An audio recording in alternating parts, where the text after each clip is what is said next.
And welcome back to another video in Diablo 4. This one's going to be a little different. It's going to be a bit of a build guide. And what we'll do is I'll have some action playing in the background over here in the video while I go over some of the stats and build orders and stuff that I have for this Necromancer.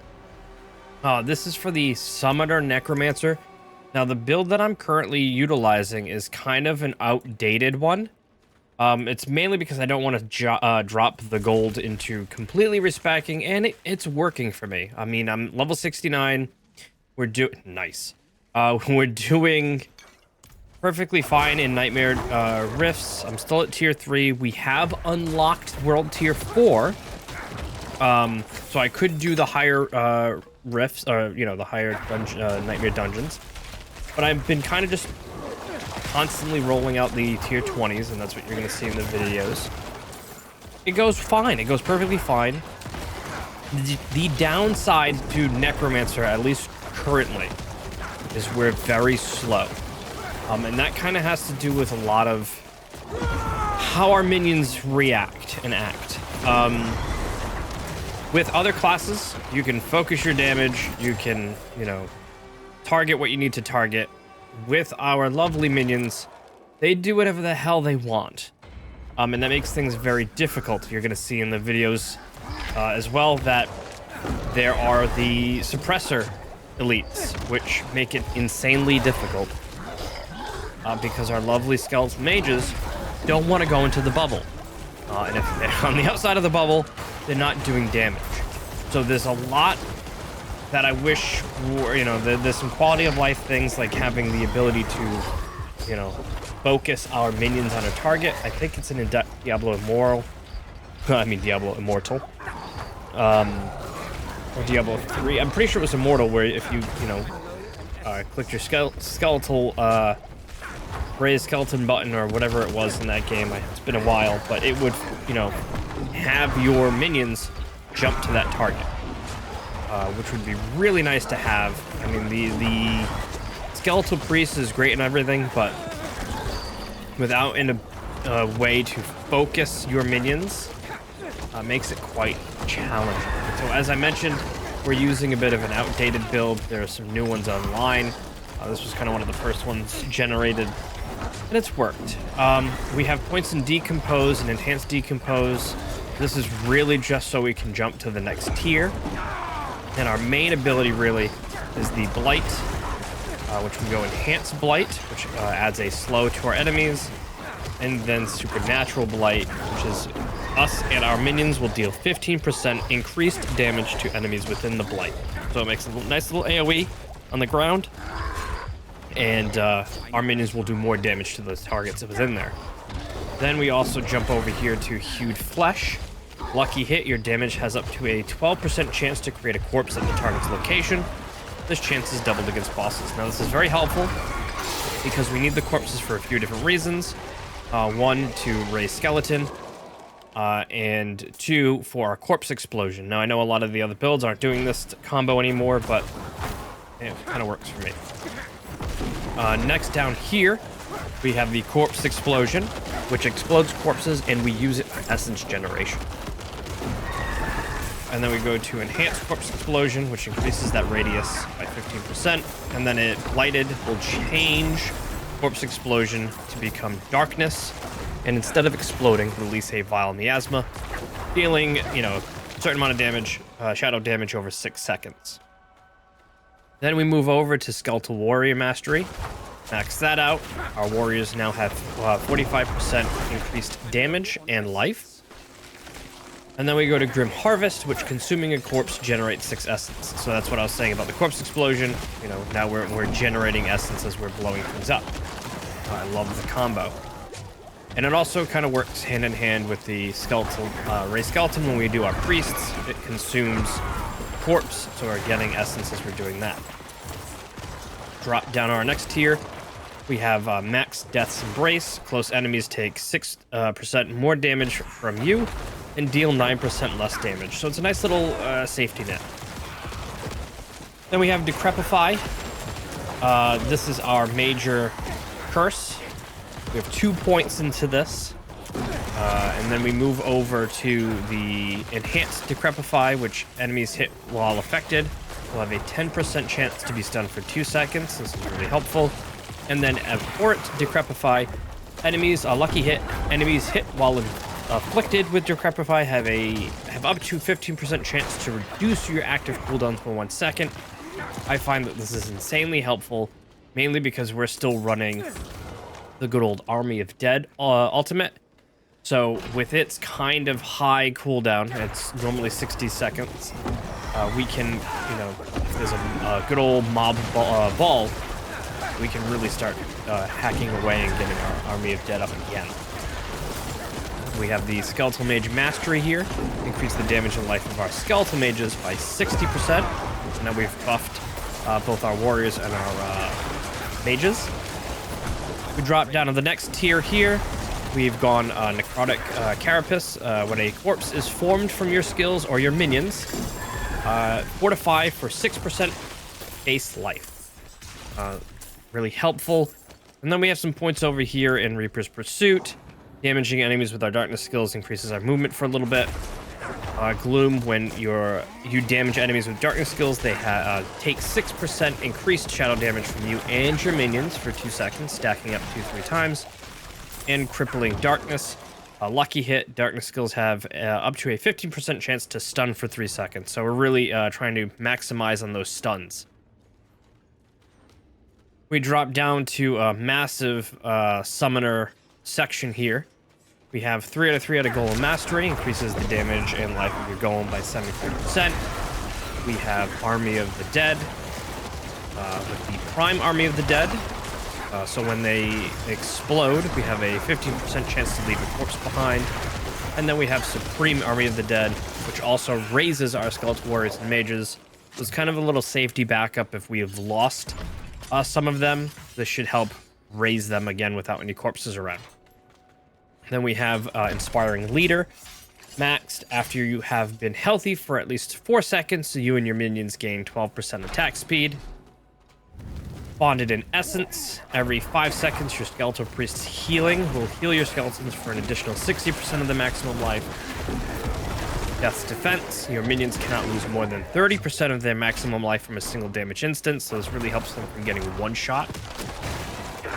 In Hellbent Commander, your minions deal 30% increased damage while you are close to them. And then the last one we have down here is Kalen's Edict. After you have not taken damage in the last 3 seconds, your minions gain 15% attack speed. While you have at least 7 minions, this bonus is double. So that really brings us to a couple of necessary things. One, you can have 7 minions pretty easily, but it's much safer with certain aspects to have even more minions, plus that means more damage. So some of the aspects that I run, I'm not even running all the ones we should use, but the ones that I currently have is when hit while not healthy. This is a super helpful one, and I can't recommend this one enough. A magical bubble is summoned around you for 4 seconds. Max would be 5, which would be great. While standing in the bubble, players are immune. It can only occur once every 90 seconds. So this is a great, oh crap, I got hit, I might die. Just stay here, you can heal up a little bit, and you won't take any damage. Then we have every 10 seconds, your Cold Skeletal Mages cast a Blizzard that deals, well, in this case, 1,255 cold damage and continuously chills enemies for 8% over 6 seconds. Now, this is very helpful because when we jump over the Book of the Dead, you'll see that we're going the Frost Cold Mages now. Previously, we were doing something different in the previous videos, but now that I've jumped a lot of levels since the last video, we've adjusted a bit. I'm currently running Unique Gloves, Howl from Below. And the big thing here is that it actually works with our Corpse Explosion. This is like Corpse Explosion Gloves. And instead of detonating immediately, it summons a volatile skeleton that charges at a random enemy and explodes. The damage is increased by 34%. I really like this because while you're moving and mobs are moving around and there might be no corpses at the new group of mobs' feet, if you're using them on corpses behind you, those skeletons will run from that corpse that's far away and all the way to the target and explode. Just extra little damage. It's really fun. Plus, these gloves have some extra lucky hits for chance to stun and fear. So I really like these gloves. Next up, we have, while you have 7 or more minions, your minions gain 15% increased damage reduction. That is the Hardened Bones. Also, we have the maximum number of our skeletal mages is increased by 2. I have each time one of your summoning minions damages an enemy, they gain 21% attack speed for 3 seconds, up to 63. Now, this is currently on the amulet because it gets plus 50, but I believe if I had it on the weapon, it would be higher, and it's probably something I should move around, but at some point, you know, I'll min-max where the aspects are. Then I'm also running while Army of the Dead is active. Your minions gain 88% attack speed and take 90% reduced damage. Then I have on Hulking Ring, your golem has a 4% chance to reduce its active cooldown for 2 seconds, and 2% chance to spawn a corpse each time it damages an enemy with its normal attack. This one's not super great. I could probably switch this out for any of the other really important ones. But because I'm running a one-hander and a shield, I kind of have room to wiggle with the aspects. On my weapon, I have your skeletons gain increased damage while alive, up to 26% after 10 seconds. And on my shield, your maximum number of skeletal warriors is increased by 2. You'll see that I have the increased mages and our warriors by 2, which is great. That means even more. I know you can technically put one of these on your weapon. I think it's the weapon that gives the increase. And you can actually have an extra one, which is kind of neat, but I don't know if the damage increase is really that high compared to, what was it? I think it was this one, Frenzied Dead. I think this would be higher damage if it was the weapon. I know there's a unique ring I would really like to have, the Ring of Medium, whatever it is, but it gives additional lucky hit for our minions to explode, their attacks to explode. So some things I am missing, but helpful nonetheless. Over to the Book of Dead, I'm running currently still the Reapers. I kind of like them. I like having the 15% chance to form a corpse, because sometimes I find feast or famine. I either have no corpses or I have too many corpses. I believe skirmishes are the way to go. Specifically, really each time you critically strike. But if you have top gear, like end game, I believe having the additional one is probably more beneficial. But I am running the Reapers. They're a little bit weaker, but the corpses help. Then we switched from the bone mages here to the cold because we got those that aspect, which is giving us even more cold. Now I'm running enemies who are frozen by or damaged while frozen by your cold mage's primary attack are made vulnerable for 4 seconds.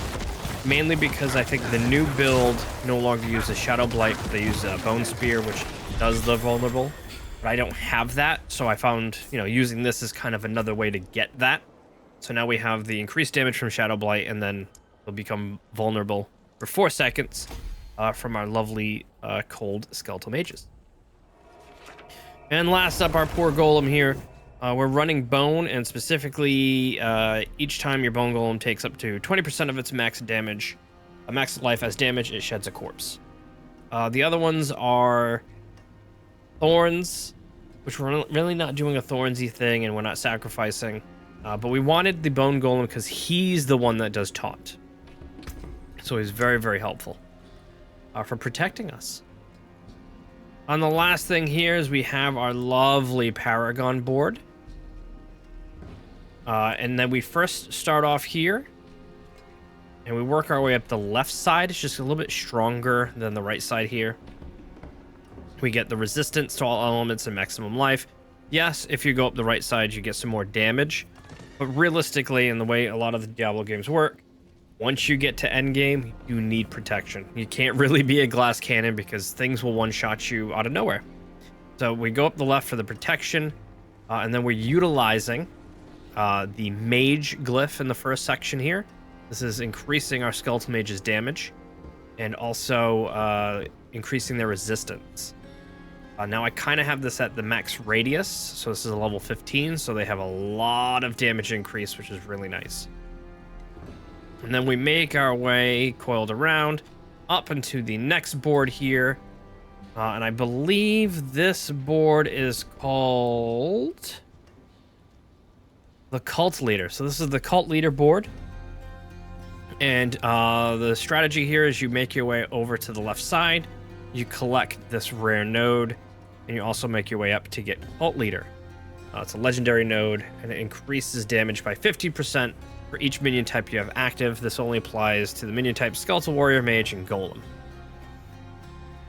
Then we make our way up the right side, making sure we get the rare and magic nodes. Continuing that way, and then when we get to our lovely glyph socket, we run into Dead Razor. And then we make our way out. And then the next board would be Hulking Monstrosity, but I'm not there yet. So this is at least where I'm currently at level 69. And it goes pretty well, as you see in the videos here. You'll see that I'm going to leave them in there that I died a few times. I was distracted and wasn't paying attention. But for the most part, survivability is perfectly fine. We had some close calls with the Butcher, as you saw. He's relentless. He's a monster. But I really enjoy this build. Hopefully Blizzard gives a little bit more TLC to the Summoner Necro. I'm pretty sure the Necro is considered the weakest of the classes right now, and Summoner is even weaker than that. So it's the weakest of the weak, but it's fun. It's the classic. You know, when you think Necromancer, you think, ooh, summoning skeletons. So it needs to be a little bit of massaging. I think strictly what would be the biggest saving grace for our good friend here would, some way to focus our minions on a target. That would be the biggest help. Because when you find a group of big mobs, they go off on their own and they hit whatever they want. So, lacking the ability to focus fire is not great. But with that, hopefully you found this helpful and useful. If you have any tips or tricks, also, feel free to leave them in the comments. I'm not a pro at this. I'm slightly above average, but I'm definitely not some of these crazily talented professionals out there who analyze all of the stats and min-max and do crazy stuff. And with that, I will say thank you so much. Hopefully see you next time. Bye!